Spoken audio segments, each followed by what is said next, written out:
We're recording right now? We're rolling. Okay. All right. Welcome to episode 32 of Strong and Petty here in the Whiskey Tango Studios in beautiful St. Vital, Winnipeg, Manitoba. We have I'll give him, Devin is working his ass off today for Nationals this weekend, so we'll give him the leeway on this one. He couldn't make it today. Instead, we have a guest, excluding McDowell, the only guest that I regularly kiss on the mouth, Jian Serame. To be alive if you can't do that.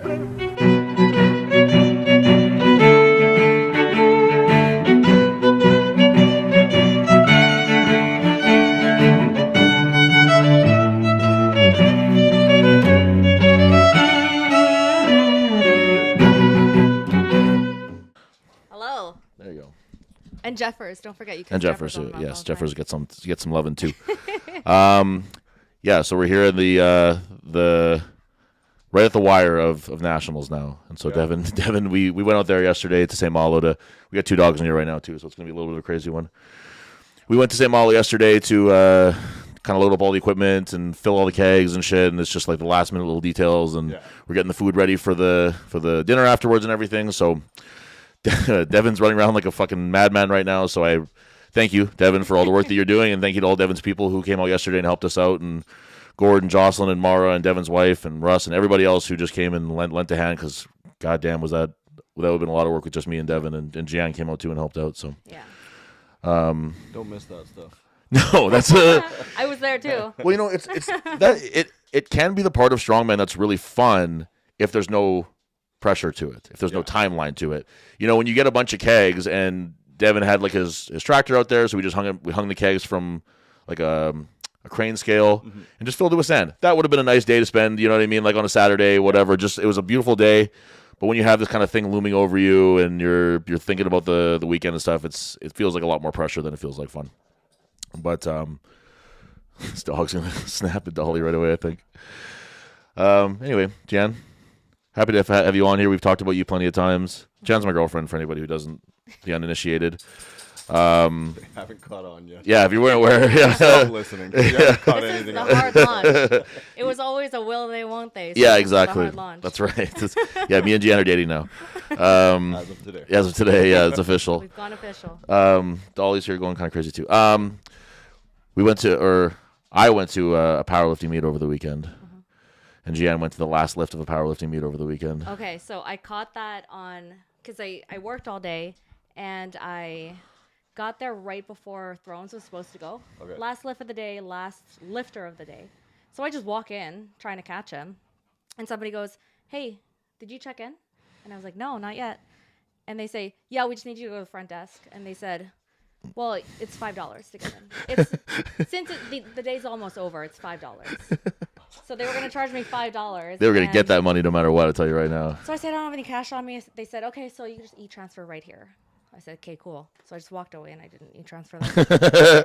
I'd rather just give Thrones $5. We went there and it was, I think it was a typical meet. Like, I don't think it was anything kind of specific, like weight or importance to it or anything. You know, people trying to get qualifying totals for provincials or whatever maybe. But our guys actually made it like a really entertaining like meet where, like normally you can kind of sit through the whole thing and be like, "Oh, I didn't really see anything that whole day that really kind of blew me away." You know what I mean? And I don't mean to be that guy, but I am that guy who's standing at the back of the room being like, I could do that. And it's just, I want to go to these things. Like when we went to the WRPF meet, there was guys who were doing stuff there that I couldn't do, which I was like, fuck yeah, that's what I want to see, you know? Yeah. But you know, that's the way these meets work. But we had 4 people lifting there. We had Thrones, Martin, Ladanian, and Anthony. Ladanian and Anthony are 2 like young guys that we have that pop into our gym every once in a while and come lift with us. 20 and 19, both of them, and babies. Just little guys. And Ladanian. So Thrones has been chasing this 98 kg. Thrones is down to 98 kgs right now, by the way. He's fucking ripped. Really? Yeah, he's really ripped. He's been chasing this 98 kg open record, like the deadlift, which would be, it was like the longest standing MPA. Settle down. Time out. Okay. Okay, we're gonna hold. Keep going. Stay here. We'll let the people know. So, I got the baby. She's not gonna fit like this. No. All right. It's fine. Okay. So anyway, we had this powerlifting meet. Now the dogs have been settled down. Thrones has been trying to break this 11-year-old record. It was like a national record when it was set, so it was a pretty big deal. And LaDainian broke it first. No. As a junior. Jeez. Yeah, he hits a 709 deadlift, 20 years old. Yep. Good for him. Where's he from? The YMCA. Just Yeah, city guy. Yep. Well, he got piss tested last meet. Yep, you got the random piss called him test. right after. Yeah. Of course. Him and his buddy Anthony, who's also a good lifter in his own right too. He's younger and just not like a LaDainian's a bit of a phenom, being 20 and pulling 700 plus, right? But Anthony's going to be really good too. I know that Anthony played football, but I don't think that LaDainian really has an athletic background. He just started lifting, and he is a young black man, so he's gonna take to these things very, very well. Like he got strong real fast, and he's just like jacked and clean, and it's something really special to see. So anyway, he pulled that. The video of it's really great if anybody has LaDainian on Instagram, but the room just went absolutely dead silent, and he pulled that weight, and the room fucking exploded. Nice. Really, like just one of those moments that you don't often get in a powerlifting meet, where it's like it feels like a big deal. You know what I mean? Because so often the lifts are just like kind of by the numbers, and guys know what they're going to hit and whatever. This is one where somebody was really trying to do something that felt like a big deal. You know, and Thrones, of course, to his credit, he's a pure sportsman, and he was very happy for seeing another guy from the gym, especially get the number. He would have been happy to see anybody break it, I think, because he just likes to see the numbers get pushed and stuff. Yeah. And then he walked up and hit a 715 and snatched the record right out from under LaDainian. So that was really cool too. He Thrones is I mean you know him from Midtown and even McDowell's before that. Yeah. He's a very analytical lifter.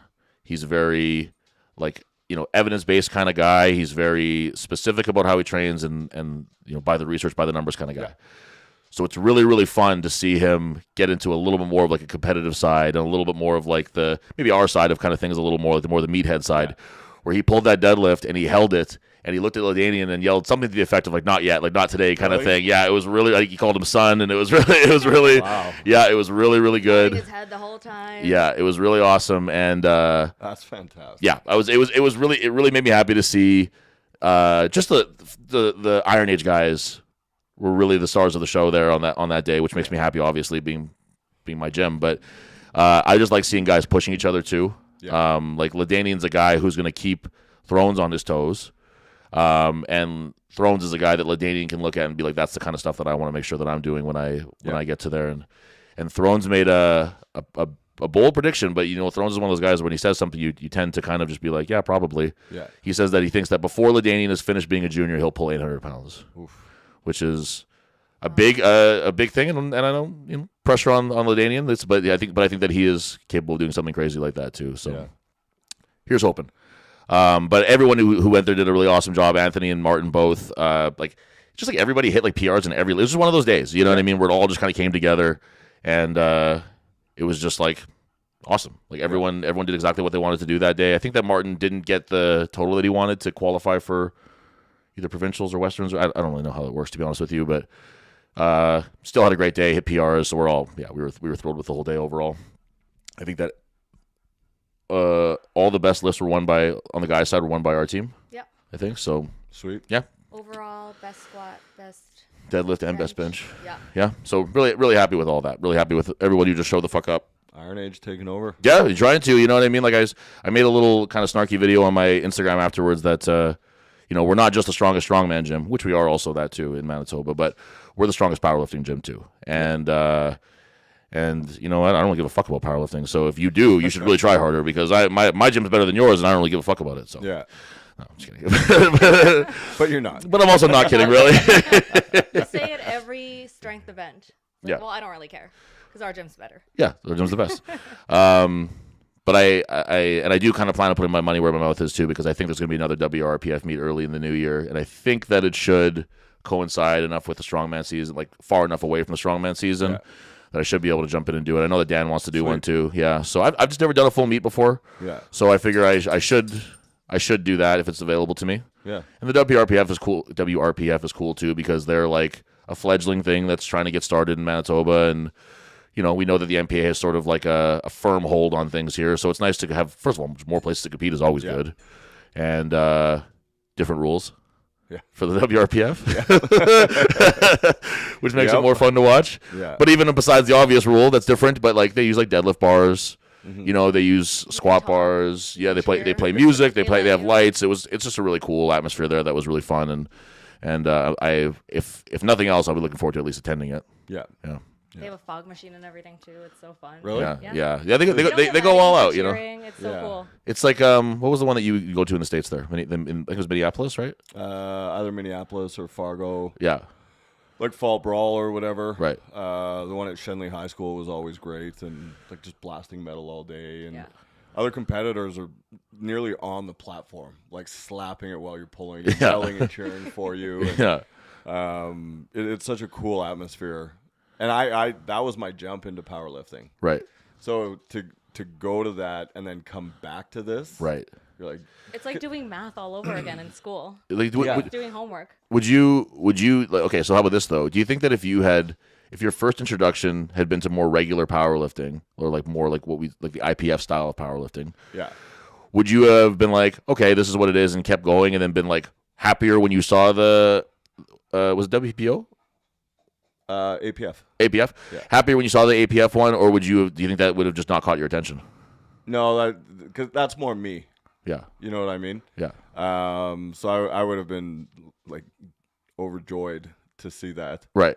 Would you have gotten to that point though? Like, would you have gone through like the IPF style of like very like cut and dry like? I probably wouldn't have competed as long. Right. It's not as fun. Yeah. Yeah. Like a day in the gym is more fun than an IPF comp. Right. You know what I mean? I would tend to agree with that. Whereas with the APF stuff and even like Worlds with WPC. WPC, that's what I was thinking of with the Worlds one, not WPO. Yeah. It's a rock show. Like the day's an absolute blast. Right. It's kind of like another day in the gym, but you're competing. Right. I mean, we were always competing in the gym, but you know what I mean. There's winners and losers and whatnot, and just that environment creates more competitiveness. Right. Like, I don't know, man. I don't want to sit here and bash IPF, but it's painful. It's a different approach to the exact same sport. Yeah. Which is one is like the IPF style is like IPF is the NFL during COVID. Right. Yeah. they're trying to make it as like close to like an Olympic sport, like a real sport as they can make it. Whereas something like say the APF or the WPC or whoever is making it more like a spectacle to be seen. You know what I mean? And I think that there's somewhere in between there can be like a happy place probably, although I would lean more towards if I had to pick one, the spectacle every time. You know what I mean? Like that's why strongman's so fun because it looks like a circus freak show at the best of times. Like if it's done right, you know what I mean? Like it doesn't look like necessarily just like a boring kind of by the numbers sort of thing. It looks like something where if like when you're watching hockey or whatever, like where something crazy could happen, like anything could happen in this situation. Whereas for powerlifting, especially when you look at it in sort of like that IPF sort of fashion is like one thing will happen. They will make this lift or they will not make this, or two things will happen. You know what I mean? Like bar goes up, bar goes down. Yeah, exactly. And that's just the end of the story. Where I do like the idea too, like I said, like so when Ladanian and Thrones both, when they hit their deadlifts, I was kind of like standing next to the platform, and I had to kind of remind myself that it's like I can't go over there. Like I can't. Like I have to wait until they come over here because I was fucking fired up. Yeah. And a lot of people there are. It's like watching golf. You know what I mean? Where they politely clap and they give their due when someone hits a lift, or whatever. But that's fucking boring to me, and I wouldn't want that as a lifter. I don't know. Like, did you want that when you were because so she lifted when she did Jian's done one powerlifting meet. Hated it. Hated it the whole time. I cried in public because I didn't want to be there. Actually? Yeah. We forced her to do it. Okay. They promised me a fishing trip, which we never did. If I did that and won or whatever, and Chris ended up taking me, but he took me ice fishing. That's what you wanted though, ice fishing, wasn't it? That's not what I wanted. Well, then I wasn't even paying attention, I guess. No, and you didn't even come. And I didn't go. Yeah, I hate totally fishing. Bailed. But then I think it was my second bench of the day. And I looked at Chris and I go, I'm not having fun and I don't want to be here. And then I started crying, and he just turned around and left. That's all you can really do in that moment is just let you be. And I wanted to leave my own meat. My parents left halfway through because They were bored. Yeah, they're not going to sit through that. That's for sure. No. But anyway, we I lost track of thought we were going with that one. But so it was like because we did they did that one at Iron Image in Selkirk, which is a great gym, and they do an awesome job of putting on those meets.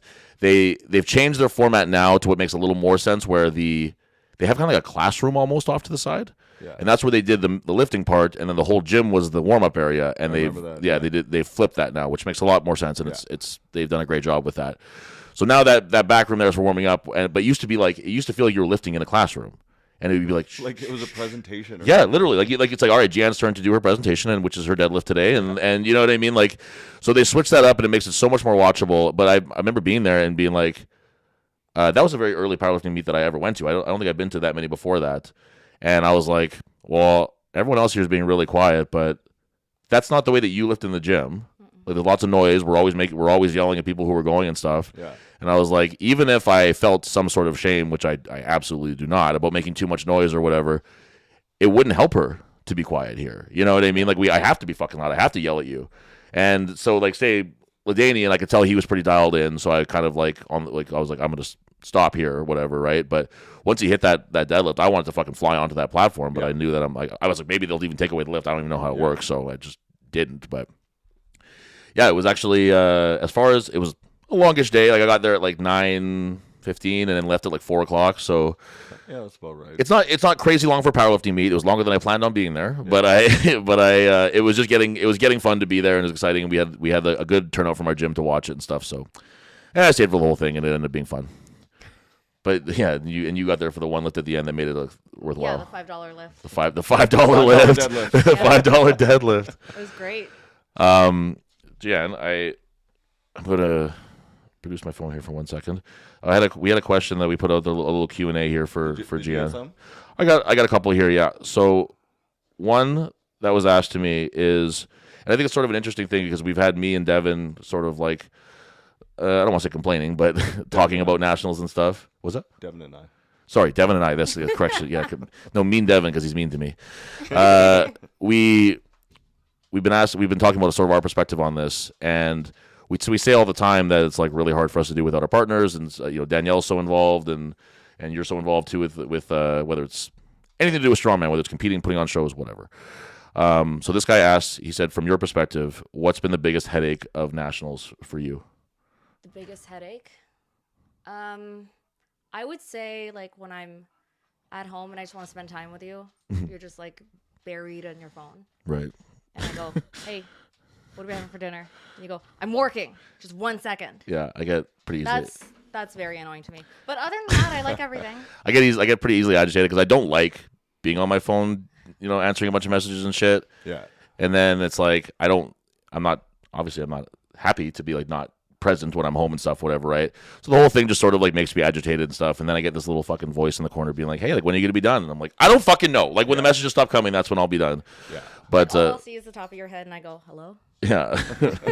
Yeah. Hello? So it's because it's like that's something for we've talked at length between the three of us here about like the importance of having like a supportive partner or having somebody there who's like at the very least not being obstructive to your endeavors, whatever it might be, like whether it's running a gym or strongman or powerlifting or whatever it might be.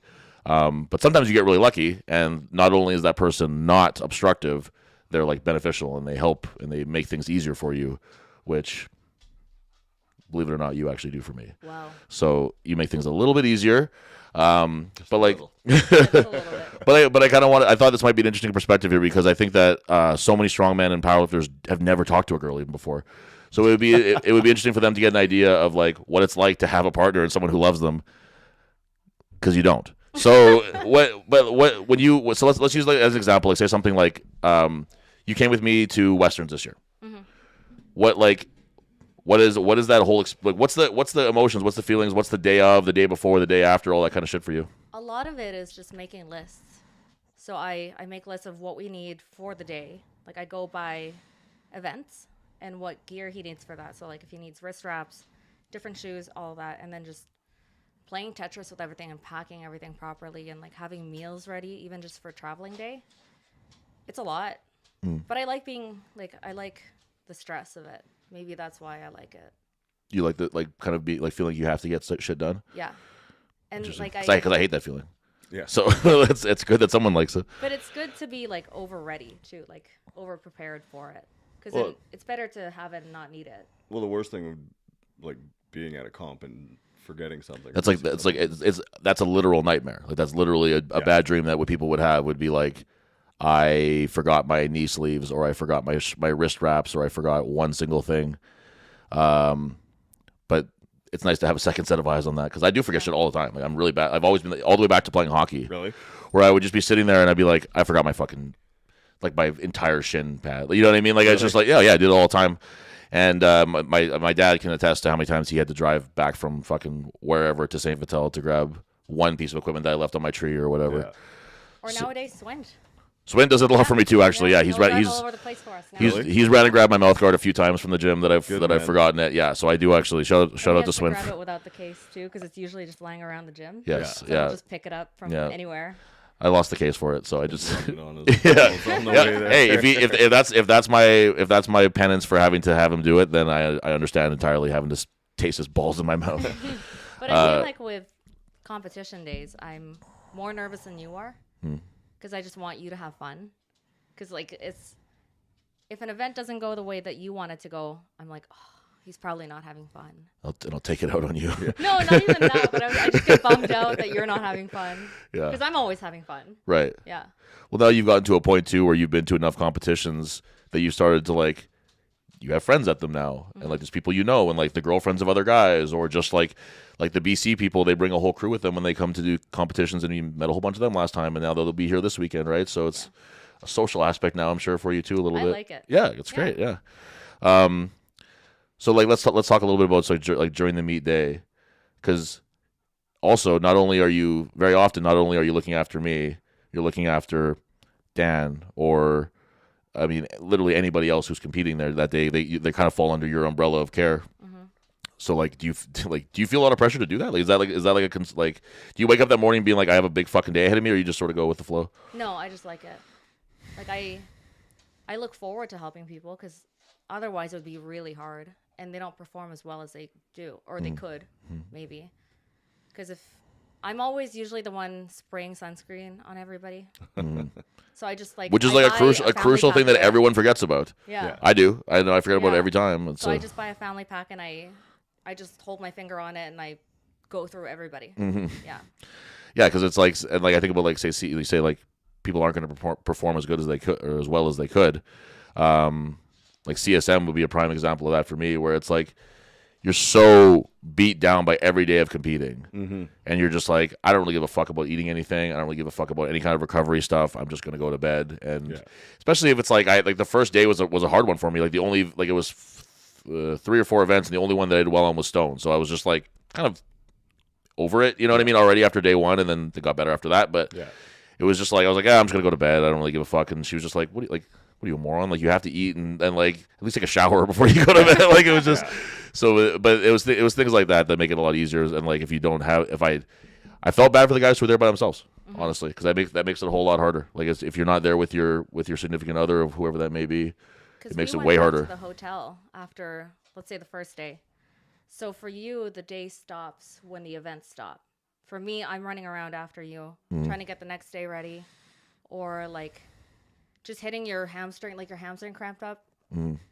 So just theragunning your hamstrings, because you can't reach back there because your back will cramp. Right. So it's. I do remember that. That was really horrible. Yeah. Yeah. No. You're just tired, and I don't feel like it's my job to do it. Like, I don't feel obligated to do it, but I just know things are going to go a lot smoother if I do it.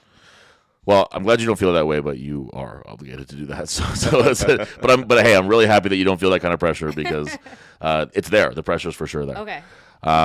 Do we get any questions from the? Nothing. A lot of reposts. Wow. No questions. Awesome. I got one. Oh, Jian got one.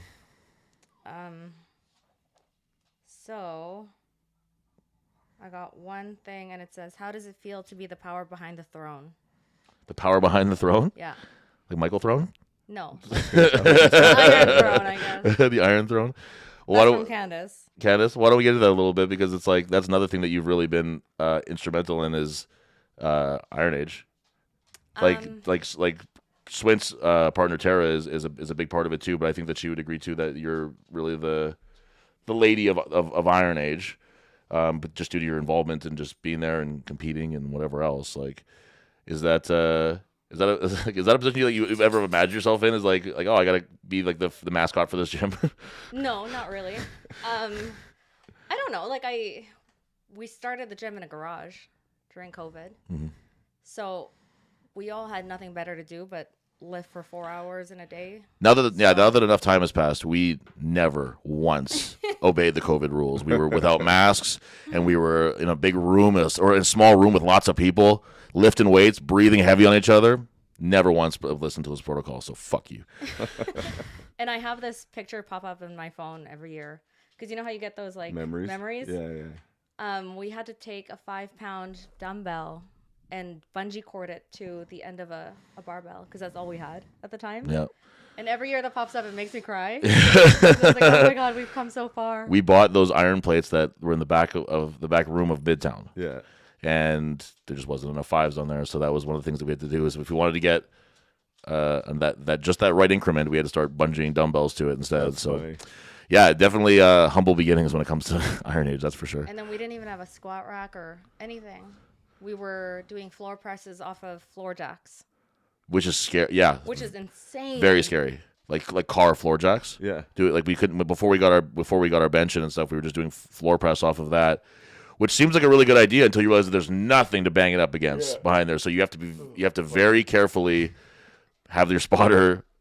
You trust them with your fucking life on this one, is to put them back right in the sweet spot. Mobility to bail over this way. Yeah. No, there's no way. It's either it's coming down on your sternum, or it's going to go right into that sweet spot, and there's no other in between. Or when I was trying to squat, you guys had to pretty much clean both ends of the barbell and slowly put it on my back. Oh yeah, that's right. Yeah, that's right. We just pick it up and put it onto your back for you. Beginning. Yeah. It was so stupid. Yeah, it's fun looking back at stuff like that. Like, it's a bit of a pat on the back to see how far you've come. For sure, yeah. Absolutely. And I look at like McDowell's gym doing a soft open. Half the flooring wasn't done. Right. Yeah. Then the plumbing burst, and we had the flooding inside, and working around that, and slowly accumulating equipment and whatnot. And in the moment, you're so happy because it's going, and you look back and you're like, how did we survive that? Well, and there's something to be said for just being happy with what you got, right? Yeah. Where it's like if you haven't seen, this like top, the higher up on the mountain. We won't say the top of the mountain, but the higher up on the mountain, the base seems pretty nice. You know what I mean? Like, it's just these little things that you have. I think that it was McDowell who told me that, like, Rayner. I think for sure McDowell told me that. I think it was Rayner that they used to bench just on like a boxing heavy bag. Like they would just like lay that down and bench on that, and I was just like, man, like it's just, and I bet they got fucking way stronger doing that shit. You know what I mean? At the very least, they got mentally stronger, and there's something to be said for just like making do with what you got, and do you want to go back to that? No, probably not. Yeah. But having done it is good for everybody, I think. You know what I mean? Or like even guys like who start in their garage training before they go to a real gym. When they go to that real gym, they're gonna really, really appreciate that equipment a lot more. Yeah. Well, you look at Westside, and we talk about them enough on this show, but when you see videos from their gym, it's a piece of shit. Right. I think people don't expect that when they see it, because you see that in comments in their Instagram all the time. Like, oh, it's way smaller than I realized. It's like, you want Globo Fitness or something. Yeah. And doing the like benching off a heavy bag or different, like having people clean it to put it on your back to squat. I just think that lends itself to a lot more results. Yeah. Than going somewhere where everything's done for you. For sure. You know what I mean? Like I said, I think there's, if nothing else, there's a mental aptitude that you need to have to do that. Yeah. Where like you're not going to even maybe want to go, like it's not going to be, if it's not as easy to train, you really got to make sure that you want to be there. Yeah. Because you're going to go fucking crazy. Like you said, like we're picking up the barbell and putting it on her back. Yeah. If we wake up that one day, we're like, I really don't feel like doing that bullshit right now. Like you're just not going to go train, right? Yeah. And it gives you a mental toughness that's not going to be there otherwise. Totally. Yeah. Well, if anything, it made us stronger than everyone else, because everyone was home washing their hands and putting masks. And we were in the garage training all day. Yeah, training with Casey. I'll make you tough. I'll make you mentally tough. I'll tell you. But we. I don't think that made me mentally tough. That made me a lot more sensitive. we. Like you said the thing with West Side too is that like when people see it, they're like, oh, it's a dump, and this is like their current location. I shouldn't say dump, but it's a dumpy gym. It's a dungeony. You and I might be the only ones who get this. It's Dakota Community Center downstairs. For sure, yeah, absolutely, yeah. It's just like that, and people they want to see something more, and it's like, well, surprise, like you don't need more than this, and like and even the locations that or like the pictures you see of the West Side before the one they're in now was even smaller. Yeah, and it was like in a strip mall, whatever, and it was a very small space where they just blacked out the windows and started lifting in it or whatever. And it's just I think that people I'd be willing to bet this is something that you probably heard about Midtown. McDowell's, you guys were pretty well stocked with equipment. That was a pretty big gym. But I've heard that plenty of times about Midtown is that there's just not enough stuff. Iron Age is that we don't have enough machines or cables or whatever.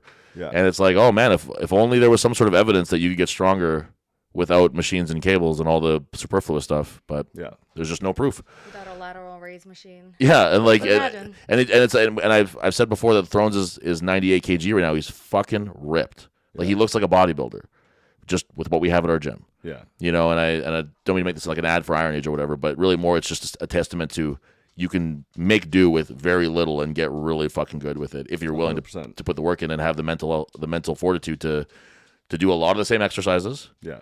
To do a lot of really boring shit that maybe isn't super fun, but you're gonna improve off of it, Yeah. No, please. You took a deep breath like you had something to say. I didn't. Okay, well, never mind that. So as I want to get these off the table here. So as we're creeping a little closer to nationals here, I just found these from A7 in my office that they were very, very kind to send Manitoba Strongman a bunch of grip shirts for as like a sponsorship to give away for prizes and stuff. We gave a bunch away, and I'm kind of left with these sort of odd sizes here now. So I have a men's 3XL, a men's that's the man logo, right? Yeah. The man symbol. Okay, a men's 3XL, a men's XL, a woman's medium. We can get Denzel a women's medium. Another women's medium. Oh my god. Another woman's medium. And a woman's small. Can I show you a trick of how to know which one the man is and the woman? Yes. So, the woman or the man points up. Like a boner? Like it would a boner. Yeah. Okay. And then the girl points down like it would like an old lady's boobs. Oh, I thought you would say like a vagina. Yeah, also that. Like That's how you know. You look at that, you see an old lady's boobs. Yeah. You don't? Well, I'm sure I will now. I guess we hang around with different kinds of old ladies. And I hang around with a lot. So I have these shirts, and I want to get rid of them, and to people who want them. So first of all, thank you to A7 for supporting these, or for supplying these and supporting Manitoba Strongman, because you guys are great for doing that. Second of all, anybody who would fit one of these sizes, and also I'm going to add the caveat of who's competing at Nationals this weekend, because I'll give it to you then. If you're competing at Nationals this weekend and you want one of these shirts in one of these sizes, all you got to do is let's say share the link on Instagram story to this episode. Yeah.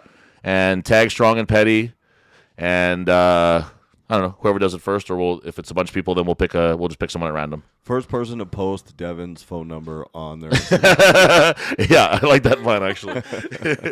So so post a link to the episode, tag Strong and Petty, and we'll give away these 5 amazing grip shirts from A7.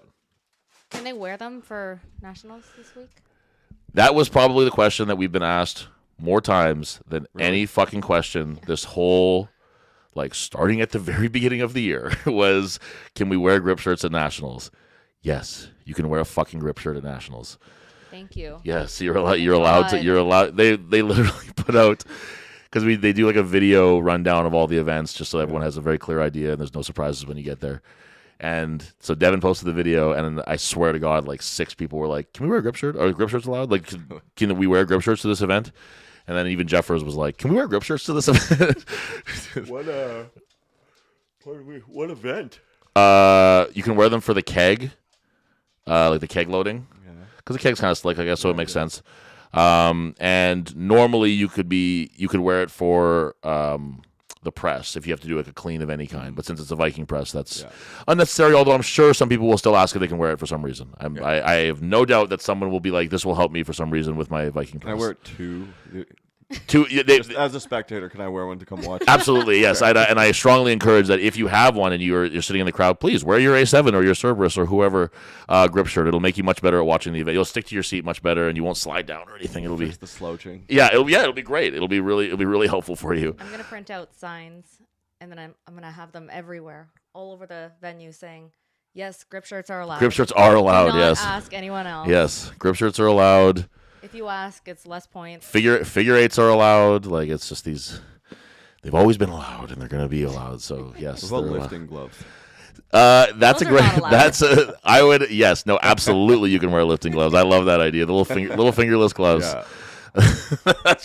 Looking like a DJ from 2005. Yeah. You could definitely wear those, and you can wear like snowboarding goggles too and stuff, and all kinds of cool Are shit. pit vipers allowed? I'm gonna say no because I hate pit Okay. vipers. I am so anti-pit viper. Yeah, I really think that.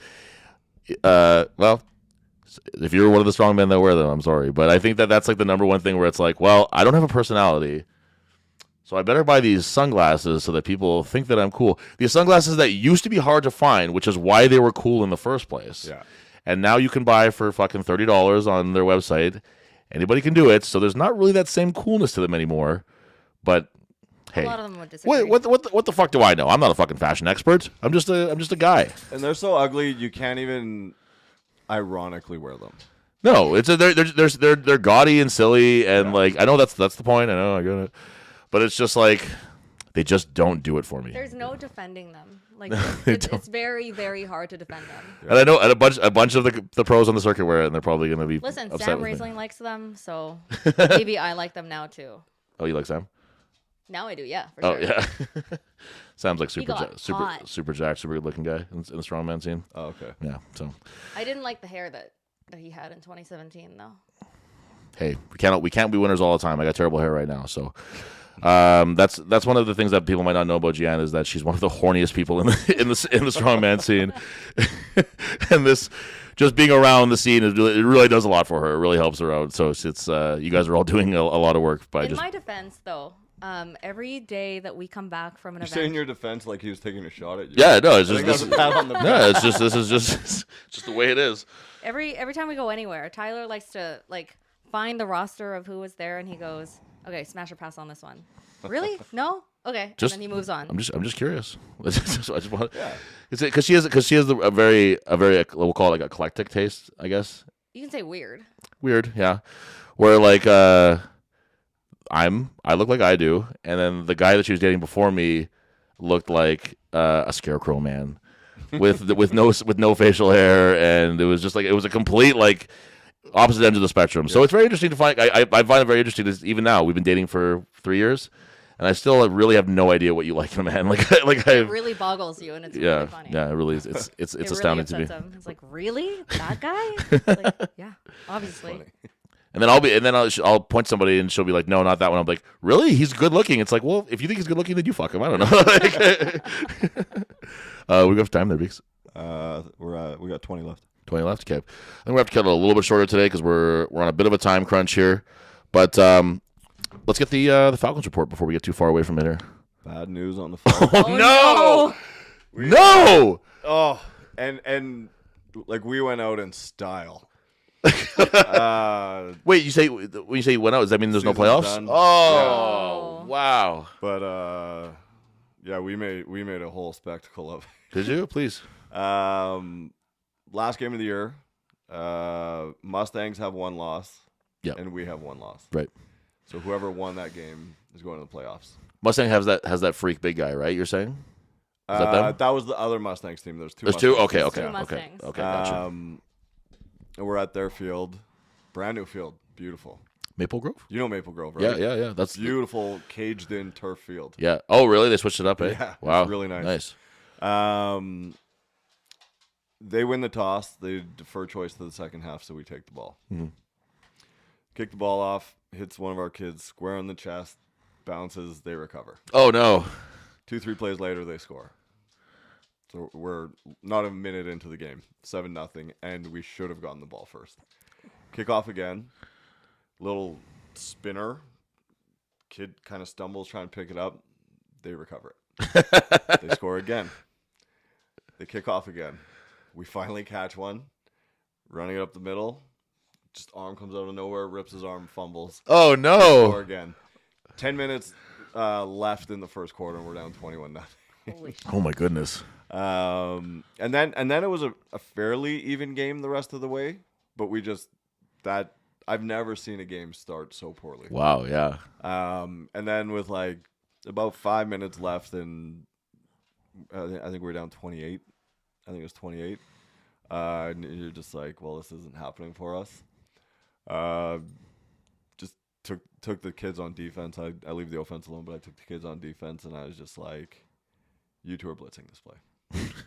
Take my safety. I'm like, you're blitzing this play. And letting them do stuff that I was pretty rigid about during the season. Sure, yeah. And like there's a rule you can have 4 D linemen, and then you can plus 1.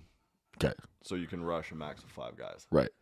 And I leave my 4 D linemen out there, and I took my middle linebacker. I'm like, I'm setting in this play, but I want all 3 linebackers to go.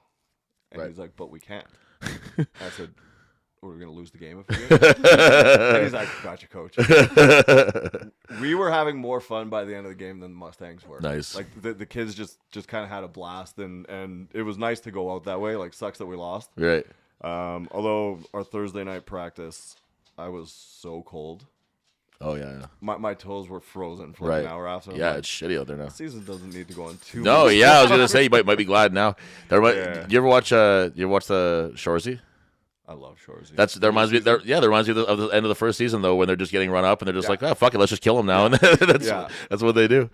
So that's the end of the Falcon season for 2023. Yeah, we'll have a little wind up or something, and then Get all fucked up.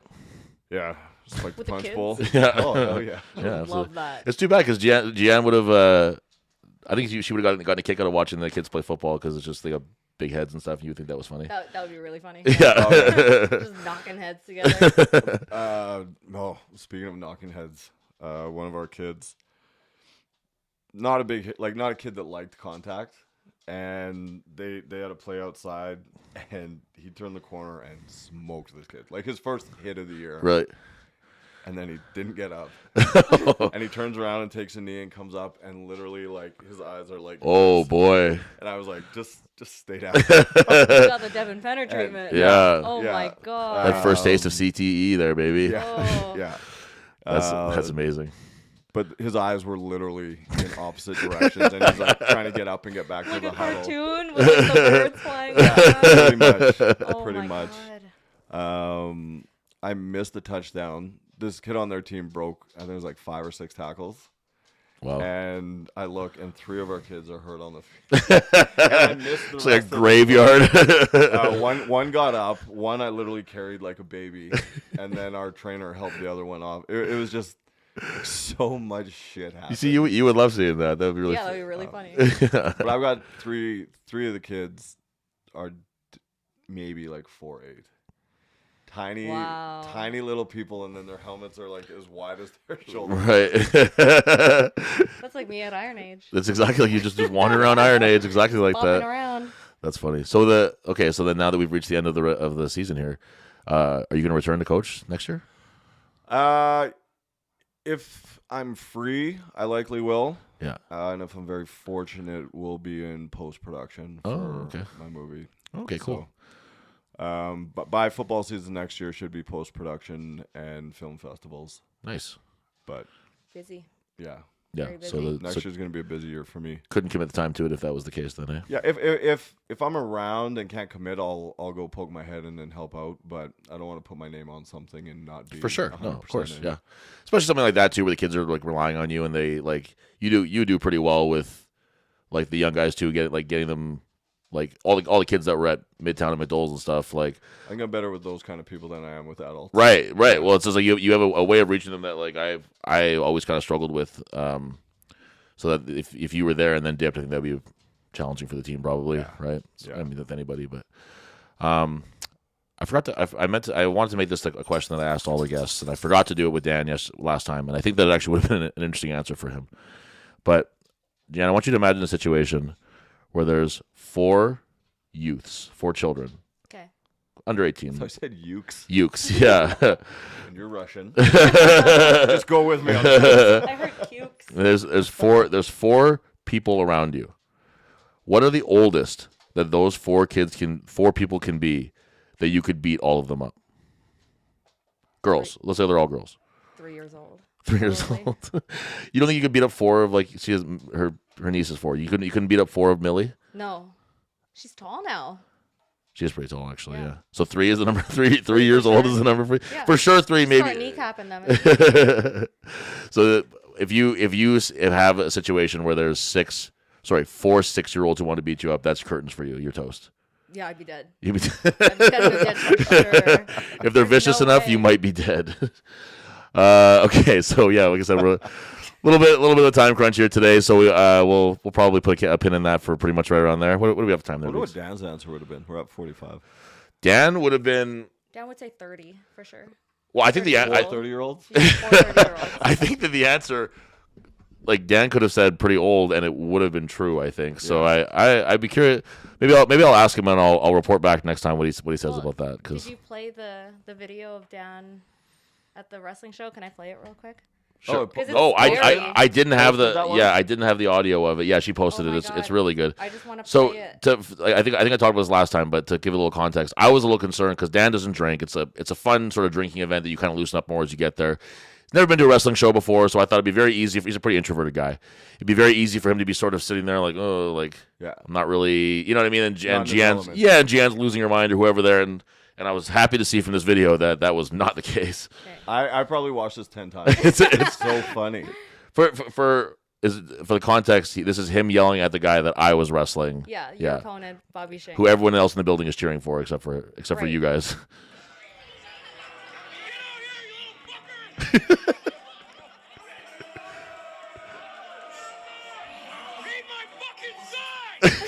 Read my fucking sign, he says. You piece of shit.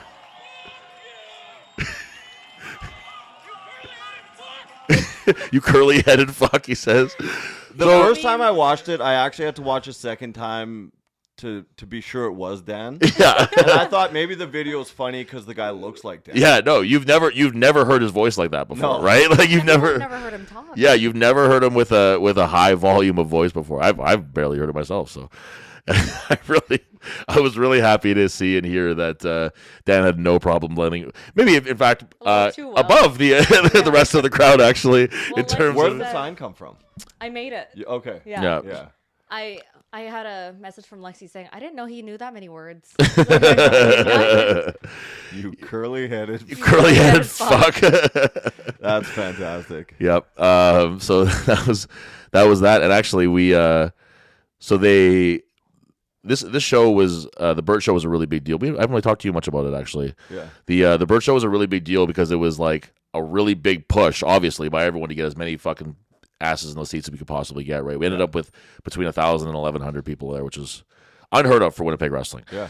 That's a lot. It was nuts. It felt insane, and like when actually Cheeks, one of the guys who goes to my gym, he was standing in the back and he was kind of getting ready to go out, and he was like ball of nerves, whatever, and he was like, I think that I might cry when I get out there. He's like, if I get a really good response from the crowd, I feel like I might cry, and I was like, I wouldn't blame. You know what I mean? It's an extremely overwhelming feeling to have. You know what I mean? Because the crowd there really likes him, and so he walked out there, and I can tell you right now that wrestling. Let's say anybody who's done any kind of like stand up comedy or or live music or just any kind of like artistic endeavor, or even if you just play like beer league sports or whatever, you're very used to the idea of performing in front of a small crowd. Yeah. Sometimes, right? Like sometimes it's a bigger crowd and sometimes it's not. Sometimes that's just the way it goes. Like especially when we hit these tours in smaller towns, like we really don't know what we're rolling into, and sometimes we get 200 people and sometimes we get fucking 40, and that's just the way it is. So Cheeks has done a lot of those shows. I've done a lot of those shows. All of us have done a lot of those smaller shows. So one of the guys put it really well, where it was like we can so many times in wrestling, you put in, and you just never get that. You never get that return. So it was really nice to see these guys who have put in so much to get this return and get a big show where they could 1,000 people chanting your name and it's in Winnipeg and it's in a legendary building like the Burton Cummings Theater, and it was something very, very special. And I know that like just dogs crawling around down there. It felt like it was a very big deal to us. So anyway, so there was what my concern was that like after a giant show like that, there can be a little bit of like a hangover in terms of like, okay, we saw that big show, so I can kind of not go for the next little while, or we've sort of exhausted all your areas of selling tickets or whatever. Yeah. So I knew that the next show was going to be a very big deal in terms of like telling of how often we can do those big shows. I say we, I wrestle for the company, but I consider it to be like a big group. And they put tickets on sale the next for December 1st, like last week at some point. They said we're going to do a small 100 tickets for people who are on this like part of their fan club thing, their social media stuff, just to incentivize people to get involved and stuff, whatever. So they put that up there, and then they forgot to add the 100 cap, so they sold out. That's awesome. They sold 250, and they were like shit, so they turned it off, and. So then they had the extra 100 tickets that they were like, well, this is for the social media people that they couldn't, like the people that are part of this club that we said couldn't get it. So those were gone immediately. Yeah. So they sold 350 tickets in the matter of a couple of hours. That's fantastic. It's I said before, man, like if you're talking about like, so they do it at the West End Cultural Center, so it's about 350. If you had like, I'm trying to think of like a current like if Billy Talent like a Canadian because they were just here. That's why I bring them up. They were just here. Where did you? They were just here. But let's just say like a really prominent like band like that people want to go see. Propagandy, Comeback Kid, like local acts that people fucking love, and they sell out every time that they do it. I don't know that they would sell out if they came 6 times in a row to the West End Cultural Center. Plus a show at the Burton Cummings Theater where they want to sell 1,000 tickets. Plus we did a museum show where we sold 500 tickets. Yeah. It's really hard to think of something that could do that kind of repeat business over and over and over again. And it's just really fucking crazy to be part of that. Like wrestling fans are a special bunch. And this is a different like this show brings out people that I've never seen at wrestling shows before. And that's why it's so fun because they're in society. Yeah. Man. Well, that's the thing is that like there's kind of people that you expect to see at the wrestling shows, and then this brings out people where it's like there's like fucking hot women in the crowd, and there's like people like there's like you see like all these like locally run businesses that are like collaborating with them and stuff, and it's just like really, really cool, and like it's bringing out people and fans that we've never seen at shows before. Yeah, and like I've wrestled since 2010. And I had people reach out for these shows that have never once reached out to me about wrestling before because it's a hot ticket in town and people want to go. So I'm pumping it. Yeah, I'm very, very happy for that. It's really exciting. And there was a moment there that they did like a big Rumble match, and there's a character, a wrestler I should say, named Napoloni Diabel, which means like horny devil in Italian. So he comes out, he has the mask and the bodysuit and all that stuff, and he comes out to Creed's "My Sacrifice." And God damn, when that song started playing and people could hear the song and they were like, "Ooh, like I like this song," you know what I mean? And then so the guy he comes out, gets a nice little reaction, and then there's 1,000+ people just singing "My Sacrifice" because he's milking it and like going around the ring and stuff, whatever. Good. And I was just like, I was in the back fucking singing it and whatever, and I was just like. It was just one of those moments where I was like, this might be my favorite moment I've ever had in wrestling, where it's just like, and I was standing in the back, you know what I mean? Like I wasn't even involved in it, whatever, but the crowd just belting out this fucking Creed song. First of all, I was like, I gotta fucking see Creed live at some point because this would be fucking insane. Like it would be just so fun. And it was just this awesome moment where it was just like, not many places where you go to where there'd be 1,100 people singing "My Sacrifice" in unison, and it was. I'll show you the video afterwards. It was really really cool. Stopped and people kept singing. Yeah. Awesome. It was really really That's good. fun. I think we got to wrap on that note. Okay, so BC's got to go here. So we're gonna really quick. This weekend, this Friday, Strongest Woman in Canada, the premier women's strongman show in Canada, the heaviest show that many of these women will ever have competed at before. Check it out. Make sure you come down. It's $10. It's $10 to come down and watch this to see $5 if you show up late. $5 if you show up for the last lift, we'll charge you $5. And then the next day we have amateur nationals with tons of people from the city, from the province, and then from all around Canada competing. It'll be a great show. It's going to be run really, really fast and really efficiently. Devin has said it, and so I believe it to be so. He has a very, very tight plan in place that I really think is going to move smoothly. And then Sunday, we have our Record Breakers event with max log, max deadlift, max sandbag. It's going to be a faster day. That one will probably only be a couple of hours, maybe 3 hours. And what could be better than 1 rep maxes in log and deadlift, right? So come down, check it out. If you need tickets or if you just need any more general information, hit up me at Chudlife. Hit up Devin at devin.penner. Hit up at Manitoba Strongman Corp Canada. We can get information from any of those places, and we'll be happy to get you. Oh my goodness! I just fell out. That's brought up well. Really gross. We'll be happy to get you tickets for the event. Please come down and support for myself, for David Beakley, for Jian Serame, for Dolly the dog. Thank you for watching, and we'll see if we can get Dev on here next time.